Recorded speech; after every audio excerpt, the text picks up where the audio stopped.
Hi hello friends, എല്ലാ കൂട്ടുകാർക്കും നമ്മുടെ മഴത്തോരു മുമ്പേ സീരിയലിൻ്റെ ഇനി വരാൻ പോകുന്നൊരു അപ്കമിങ് എപ്പിസോഡിൻ്റെ റിവ്യൂയിലേക്ക് തന്നെ സ്വാഗതം കേട്ടോ. ചാനൽ ആദ്യമായിട്ടാണ് കാണുന്നുണ്ടെങ്കിൽ ഒന്ന് സബ്സ്ക്രൈബ് ചെയ്ത് ലൈക്ക് ചെയ്ത് സപ്പോർട്ട് ചെയ്യാൻ വേണ്ടി മറക്കല്ലേ. അങ്ങനെ ഞാനിത് നോവലിൻ്റെ ഭാഗം കൂടിയിട്ടാണ് പറയുന്നത് കേട്ടോ. ഇന്നാണെന്നുണ്ടെങ്കിൽ ബാലചന്ദ്രൻ അലീനനെ കൂട്ടിക്കൊണ്ട് മടങ്ങാണ് നമ്മുടെ സ്റ്റാൻലീൻ്റെ അടുത്തേക്ക്. അലീന അങ്ങനെ എല്ലാവർക്കും യാത്ര പറഞ്ഞ ശേഷം ഇറങ്ങുമ്പോഴേക്കും പൊട്ടിക്കരയാട്ടോ. ബബിതയാണെങ്കിൽ അലീനെ കാണാൻ പോലും വരുന്നില്ല. അപ്പോൾ യാത്ര സാരിയെ കൊടുത്ത് ആഭരണങ്ങളൊക്കെ അണിഞ്ഞിട്ട് അലീനയാണെന്നുണ്ടെങ്കിൽ നമ്മുടെ കൃഷ്ണച്ചെടുത്ത് പോകുമ്പോഴേക്കും കൃഷ്ണജി ചോദിക്കേണ്ട എന്താ അച്ഛാ, ചേച്ചിനെ കെട്ടിച്ചു വിടാൻ പോണ പോലെയാണല്ലോ അച്ഛൻ ഒരുക്കിയിരിക്കുന്നത്. നമ്മുടെ വീട്ടിൽ നിന്ന് മുഴുവനായിട്ടും ചേച്ചിനെ പറിച്ചു നടുവാണ് അച്ഛൻ എന്നൊക്കെ ചോദിക്കുമ്പോൾ, മോളെ നീ എന്താ ഇങ്ങനെയൊക്കെ പറഞ്ഞത്? അലീന പോകുന്ന സമയത്ത് അവളെ വിഷമിപ്പിക്കുന്ന തരത്തിൽ ഇങ്ങനെ ഒന്നും പറയല്ലേ കേട്ടോ. എനിക്ക് അവളെ സാരി എടുക്കണമെന്നും ആഭരണങ്ങളൊക്കെ ഇടണമെന്നും ഒരു ആഗ്രഹം. അപ്പൊ അതുകൊണ്ടാണ് ഞാൻ അങ്ങനെയൊക്കെ അണിയിപ്പിച്ച് ഒരുക്കിയത് എന്ന് പറയാണ്. എന്നാലും അച്ഛൻ്റെ തീരുമാനം ഒന്ന് മാറ്റിക്കൂടെ? അല്ല ചേച്ചിയുടെ തീരുമാനം ഒന്ന് മാറ്റിക്കൂടെ എന്ന് പറയുമ്പോൾ, ഇല്ല മോളെ, ഞാൻ ഇവിടെ നിന്ന് പോയാൽ മാത്രമേ വൈജയന്തി മേഡം ഇവിടേക്ക് തിരിച്ചു വരുള്ളൂ എന്ന് പറയുമ്പോൾ രോഹിത് പറയണ്ടേ, അത്രയ്ക്ക് വാശിയുള്ളപ്പോൾ തിരിച്ചു വരണമെന്ന് ഞങ്ങൾക്ക് ഒരു ആഗ്രഹമില്ല എന്ന് പറയുമ്പോഴേക്കും, മോനെ നീ ഇപ്പം ഇങ്ങനെയൊക്കെ പറയുന്നുണ്ടെങ്കിലും അമ്മയുടെ അവസ്ഥ നിങ്ങൾ ആലോചിച്ചിട്ടുണ്ടോ? നിങ്ങളുടെ 3 മക്കളെയും കാണാതെ ഒരു അമ്മ എങ്ങനെ കഴിച്ചു കൂട്ടുമെന്ന്. ദേഷ്യവും വാശിയൊക്കെ പുറമെ കാണിക്കുന്നുണ്ടെങ്കിലും ഉള്ളിൽ നിങ്ങളുടെ 3 മക്കളെയും കുറിച്ചുള്ള വിചാരം മാത്രമായിരിക്കും അമ്മക്ക്. എന്താ വൈജയന്തി മേഡത്തിന് എന്നൊക്കെ ഇങ്ങനെ പറഞ്ഞ് മനസ്സിലാക്കി കൊടുക്കുന്നുണ്ട്. അങ്ങനെ അലീന ചോദിക്കണ്ടല്ല, അവളെവിടെ ബബിത എന്ന് ചോദിക്കുമ്പോഴേക്കും, ബബിതേച്ചി പോയി വിളിച്ചിട്ട് വാ മോളെ എന്ന് ബാലചന്ദ്രൻ പറയാണ്. അങ്ങനെ കൃഷ്ണജി ബബിതേച്ചി എന്നൊക്കെ പറഞ്ഞിട്ട് പോയി നോക്കുമ്പോഴേക്കും എവിടെയും കാണുന്നില്ല. നോക്കുമ്പോൾ അടുക്കളയിൽ നിന്ന് കരഞ്ഞുകൊണ്ടിരിക്കാട്ടോ. ബബിതേച്ചി, ദേ അലീനേച്ചി വാ നമുക്ക് യാത്രയാക്കണ്ടേ? എന്തിന്? ഞാൻ പറഞ്ഞു ഇവിടുന്ന് പോവാനായിട്ട്. ഇല്ലല്ലോ, സ്വന്തം ഇഷ്ടപ്രകാരം പോകണല്ലേ, എനിക്ക് കാണണ്ട, എനിക്കിനി ആരെയും കാണണ്ട. ചേച്ചി അങ്ങനെ പറയല്ലേ. ഇനി അലിന ചേച്ചി നമ്മൾ എപ്പോഴാ കാണാമെന്ന് പറയാൻ പറ്റില്ലല്ലോ. ചേച്ചി എല്ലാ മാസവും കാണാൻ വരാന്നൊക്കെ പറയുന്നുണ്ടെങ്കിലും എനിക്കതിലൊന്നും വിശ്വാസമില്ല. ചേച്ചി എവിടെയോ ദൂരെ നമ്മുടെ അടുത്ത് പോണ പോലെയാ എനിക്ക് തോന്നുന്നത്. എന്തായാലും ചേച്ചി ഒന്നും വാ, അല്ലെങ്കിൽ അലിന ചേച്ചിക്ക് അത് വിഷമമാകും. ഞാൻ വരില്ലെന്ന് പറഞ്ഞില്ലേ, ഞാനെന്തിനാ വരുന്നത്? ഇവിടെ നിന്ന് ഇഷ്ടപ്പെടായിട്ട് പോണ ആൾക്കാരല്ലേ, പൊയ്ക്കോട്ടെ, ഞാൻ വരുന്നില്ല, എനിക്ക് കാണണ്ട ആരെയും എന്ന് പറഞ്ഞ് ബബിത അവിടെ പൊട്ടിക്കരഞ്ഞുകൊണ്ടിരിക്കുകയാണ്. കൃഷ്ണാജി വന്ന് പറയണ്ട, ചേച്ചി വരുന്നില്ലെന്നാ പറഞ്ഞത്, ചേച്ചി ഭയങ്കര വിഷമത്തിലാണെന്ന് പറയുമ്പോൾ, അച്ഛൻ വിളിക്കൊന്നും വേണ്ട, എനിക്ക് മനസ്സിലാക്കാൻ പറ്റും അവളെ. എന്നാൽ ശരി മക്കളെ, ഞാൻ ഇറങ്ങുവാണ് എന്ന് പറയാണ്. അങ്ങനെ അലീനയുടെ സാധനങ്ങളൊക്കെ ബാഗൊക്കെ എടുത്തിട്ട് ഡിക്കിയിലേക്ക് വെക്കാണ് ബാലചന്ദ്രൻ. മോളിനി സമയം കളയണ്ട, നീ കയറിക്കോ എന്ന് പറയുന്നുണ്ട്. അങ്ങനെ വണ്ടിയിലേക്ക് കയറാണ് അലീന. ബാലചന്ദ്രനും കയറുന്നുണ്ട്. അങ്ങനെ കുറച്ചു ദൂരെ യാത്ര ചെയ്യുമ്പോഴേക്കും ബാലചന്ദ്രൻ്റെ ഒരു വാക്ക് പോലും മിണ്ടുന്നില്ല അലീന. എവിടേക്ക് പോവുകയാണെന്നോ ആരുടെ അടുത്താണ് കറക്റ്റ് കൊണ്ട് ആക്കണമെന്നോ ഒന്നും പറയുന്നില്ല. കാരണം ബാലചന്ദ്രൻ അത്രയ്ക്ക് വിശ്വാസമാണ് അലീന കേട്ടോ. അലീനൊന്നും മിണ്ടാതിരിക്കുകയാണ്. ബാലചന്ദ്രൻ ആകെ വിഷമമൊന്നും കാരണം തൻ്റെ മകളെ സ്വന്തം അച്ഛനിലേക്ക് ഏൽപ്പിക്കാൻ പോകണം. എന്തൊക്കെ പറഞ്ഞാൽ വളർത്തച്ഛൻ ഒരിക്കലും അച്ഛനാവാൻ പറ്റില്ലെങ്കിലും എന്തോ വല്ലത്തൊരു നീറ്റിൽ പോലെ ബബിതയും കൃഷ്ണജയും രോഹിത്തിനെയൊക്കെ പിരിഞ്ഞു പോകുന്ന പോലത്തെ അതേ വിഷമം തന്നെയാണ് ബാലചന്ദ്രൻ അലീനെ എടുത്ത്. അങ്ങനെ ഇങ്ങനെ വീർപ്പ് മുട്ടി നിൽക്കാണ്ട് ബാലചന്ദ്രൻ. അപ്പൊ അലീനെ പറയണ്ട, അച്ഛാ വണ്ടി ഒന്ന് ഇവിടെ ഒന്ന് ഒതുക്കാവോ എന്ന് ചോദിക്കുകയാണ്. എന്താ മോളെ? അല്ല, വണ്ടി ഒന്ന് ഒതുക്കാവോ എന്ന് ചോദിക്കുകയാണ്.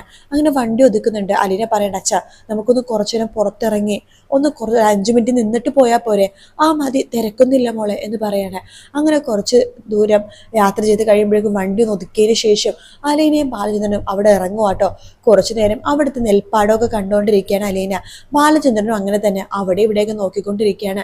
ശേഷം മനസ്സിലെ വിഷമമൊക്കെ അവരൊന്ന് ഒതുക്കാൻ വേണ്ടി ശ്രമിക്കുന്നുണ്ട്. പിന്നീട് വണ്ടിയിലേക്ക് കയറുന്നുണ്ട്. ബാലചന്ദ്രനോട് അലീന ചോദിക്കേണ്ട, അച്ഛൻ ഓക്കെ ആണല്ലോ അല്ലേ? കുഴപ്പമൊന്നുമില്ലല്ലോ. എനിക്കെന്ത് കുഴപ്പമോളെ? കുഴപ്പമൊന്നുമില്ല. അല്ല, അച്ഛൻ്റെ മനസ്സിൽ എത്രമാത്രം വേദന ഉണ്ടെന്ന് എനിക്ക് നന്നായിട്ട് അറിയാം.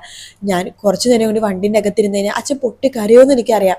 അതുകൊണ്ടാണ് കുറച്ചുകൂടെ പുറത്തിറങ്ങാന്ന് പറഞ്ഞത്. അച്ഛൻ ഞാനൊരു കാര്യം ചോദിച്ചോട്ടെ? എന്താ മോളെ? ഞാനിവിടുന്ന് പോയി കഴിയുമ്പോഴേക്കും അച്ഛൻ വീണ്ടും അമ്മയായിട്ട് വഴക്കൊന്നും ഉണ്ടാക്കല്ലേ. എനിക്ക് അച്ഛനെ ഉപദേശിക്കാനുള്ള ആളൊന്നും അല്ല ഞാൻ.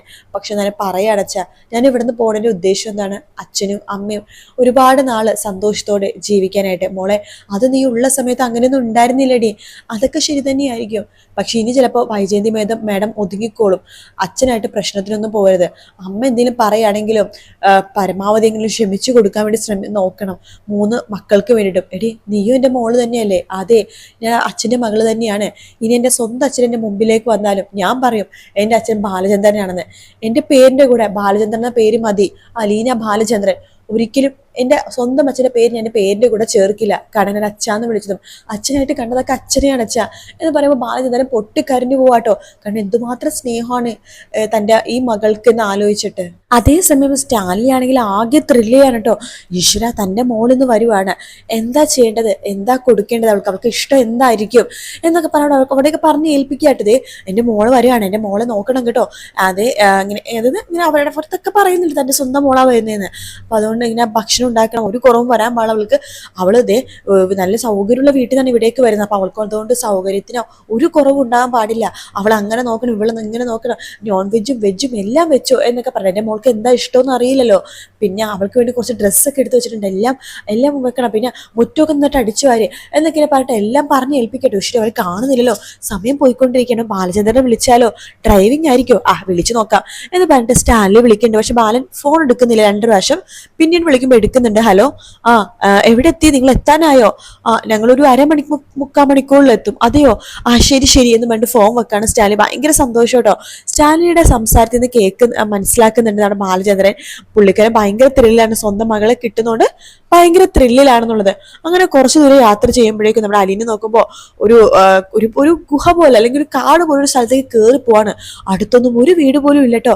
അലീന ഇങ്ങനെ അന്താളിച്ചിങ്ങനെ അങ്ങോട്ടും ഇങ്ങോട്ടൊക്കെ നോക്കുന്നുണ്ട്. ഇത് കാണുന്ന ബാലചന്ദ്രൻ ചോദിക്കണ്ട, എന്താ മോൾക്ക് പേടിയാവുന്നുണ്ടോ? മോളെ കാട്ടിലെങ്ങാനും കൊണ്ട് ഉപേക്ഷിക്കുമെന്ന് തോന്നുന്നുണ്ടോ? അച്ഛൻ അങ്ങനെ ചെയ്യുന്നത് എനിക്കറിയാലോ. ഇനി അച്ഛനെ കാട്ടിക്കൊണ്ട് ഉപേക്ഷിച്ചാലും ഞാൻ സന്തോഷത്തോടെ കാട്ടിലിരിക്കും. ഇത് കാടെന്നല്ല മോളെ, ഒരു ഫാമിലിയും ഒറ്റയ്ക്ക് നിൽക്കുന്ന, അതായത് ഒരു ഫാമിലി വേറെ ആരുടെയും അറ്റ്മോസ്ഫിയറും അത് വേറെ പ്രസൻസ് ഒന്നും ഇഷ്ടപ്പെടാതെ ഒറ്റയ്ക്ക് നിൽക്കുന്ന ഒരു കുടുംബമാണ്. പിന്നെ മോൾക്ക് ഇഷ്ടപ്പെടുന്ന കുറെ സംഭവങ്ങൾ അവിടെ ഉണ്ട് കേട്ടോ. അതൊക്കെ മോൾക്ക് പോകുമ്പോൾ മനസ്സിലാവും. പട്ടിക്കുട്ടികളാണ് കേട്ടോ നമ്മുടെ ബാലചന്ദ്രൻ ഉദ്ദേശിച്ചത്. അതായത് അവിടെ നായ്ക്കളുണ്ടല്ലോ, അതായത് നായ്ക്കളെന്ന് വെച്ചാൽ നമ്മുടെ അലീനക്ക് ഭയങ്കര ഇഷ്ടമാണ്. അലീനയുടെ സ്വഭാവം കിട്ടിയത് സ്വന്തം അച്ഛനിൽ നിന്നിട്ടാണെന്ന് നമുക്ക് മനസ്സിലാക്കാൻ പറ്റും. അപ്പൊ ഒരു രംഗം ശരിക്കും മനസ്സിലാക്കി തരുന്നതാണ് കേട്ടോ നമുക്കിനി കാണാൻ പോകുന്നത്. അങ്ങനെ അലീന ബാലചന്ദ്രനും ഒരു വീട്ടിലേക്ക് എത്താണ്. അപ്പോൾ ബാലചന്ദ്രൻ നോക്കുമ്പോഴേക്കും അപ്പോഴേക്കും നായ്ക്കളെല്ലാം കൂടി ഗേറ്റിനോട് ഭയങ്കര കുറവായിട്ട് ബാലചന്ദ്രനെ കാണുമ്പോൾ, ബാലചന്ദ്രൻ എടാ ഞാനിതിനു മുമ്പ് വന്നിട്ടുണ്ടാ, നിങ്ങൾക്ക് എന്നെ മനസ്സിലായില്ലേ എന്ന് ചോദിക്കുമ്പോൾ ബാലചന്ദ്രനെ നോക്കിയിട്ടൊക്കെ വാലാട്ടുന്നുണ്ട് കേട്ടോ 2-3 പേര്. എന്നെ മനസ്സിലായല്ലേ, അതെ ഒരാള് കൂടി ഉണ്ട്, അകത്തേക്ക് കേറ്റിക്കോട്ടെ എന്ന് നായ്ക്കളോട് ബാലചന്ദ്രൻ ചോദിക്കുമ്പോൾ അലീന അവിടേക്ക് സ്നേഹത്തോടെ സന്തോഷത്തോടെ ചിരിച്ചുകൊണ്ട് നായ്ക്കളെ ഒന്ന് നോക്കുന്നുണ്ട്. അലീനനെ കണ്ടപ്പോ എന്താണെന്നറിയില്ല, അവരെല്ലാരും കൂടി ഇരിക്കുകയാണ്. അതായത് നമ്മുടെ സ്റ്റാൻലിനെ കാണുമ്പോൾ അവർ മുട്ടുകുത്തി നിലത്തിരുന്നിട്ട് വാലാട്ടുന്നില്ലേ സ്നേഹം കൊണ്ട്. സെയിം പോലെ തന്നെ അലീനനെ കാണുമ്പോൾ വല്ലാത്തൊരു സ്നേഹവും കാര്യങ്ങളും. അപ്പൊ ഇത് കാണുമ്പോഴേക്കും ചേട്ടന് പോലെ അത്ഭുതം തോന്നാണ്. ഇത് കൊള്ളാലോ, എന്തോ ഭയങ്കര പരിചയമുള്ള പോലെയാണല്ലോ ഈ പെൺകുട്ടിനെ കാണുമ്പോഴേക്കും ഇവരെല്ലാരും കൂടി ഇങ്ങനെ നിൽക്കുന്നതെന്ന് ചോദിക്കുമ്പോൾ ബാലചന്ദ്രൻ പറയുന്നുണ്ട് അത് വേറൊന്നുമല്ല, അലീനക്ക് നായ്ക്കളെ ഭയങ്കര ഇഷ്ടമാണ്. നായ്ക്കൾക്കും എത്ര പേ പിടിച്ച് ഓടുന്ന നായാണെങ്കിലും അലീനയെ കാണുമ്പോൾ അവിടെ ഫുൾ നിൽക്കും, സ്റ്റോപ്പ് ഇട്ട പോലെ അവിടെ നിന്ന് പോകും. അപ്പൊ അങ്ങനെയൊക്കെ പറയാട്ടോ. അപ്പൊ അലീനക്കും ഭയങ്കര സന്തോഷമുണ്ട് ഇവരെയൊക്കെ എല്ലാവരും ഒരുമിച്ച് കാണുമ്പോൾ. അത് പല പല വെറൈറ്റി നായ്ക്കളാണല്ലോ, ലക്ഷക്കണക്കിന് രൂപ മുതൽ നായ്ക്കളുള്ള മുതൽ നമ്മുടെ നാടൻ നായ്ക്കൾ വരെ അത്രയും നായ്ക്കളുണ്ട് അവിടെ. അപ്പൊ അലീനക്ക് അവരെയൊക്കെ കാണുമ്പോൾ സന്തോഷമുണ്ട്. അത് മൃഗങ്ങളെ കാണുമ്പോൾ സ്നേഹം ഉണ്ടാവില്ലേ, ഒരു സന്തോഷം ഉണ്ടാവില്ല. ഒരു സെറ്റപ്പ് നമ്മുടെ അലീനക്ക് ഉണ്ട് കേട്ടോ. അപ്പൊ അലീനക്ക് ഭയങ്കര സന്തോഷം. അലീനെ കാണുമ്പോൾ ഇവരെല്ലാരും കൂടി വട്ടം ഇങ്ങനെ നിൽക്കാട്ടോ. അപ്പൊ കാഴ്ച നമ്മുടെ സ്റ്റാൻലി മുകളിൽ നിന്ന് കാണുന്നുണ്ട്. തന്റെ മകള് തന്നെ നായ്ക്കള് കാണുമ്പോൾ എന്താണോ കാണിക്കുന്നത് സെയിം തന്നെ തന്റെ മോളാണെന്ന് നായ്ക്കൾക്ക് പറഞ്ഞു കൊടുക്കേണ്ട ആവശ്യമില്ല, അവർക്കത് മനസ്സിലായെന്ന് സ്റ്റാൻലിക്ക് മനസ്സിലായി. അപ്പൊ ഒരു ഭാഗം കാണിക്കുന്നുണ്ട് നമുക്ക്. അപ്പൊ ഒരു ഭാഗം നമുക്ക് നാളെയും മറ്റന്നാളായിട്ട് കാണാൻ സാധിക്കും കേട്ടോ. വീഡിയോ ഇഷ്ടപ്പെട്ടാൽ ലൈക്ക് ചെയ്യുക, സബ്സ്ക്രൈബ് ചെയ്യുക, കമന്റ് ചെയ്യുക. മറ്റൊരു വീഡിയോ കാണാം. Take care, bye bye.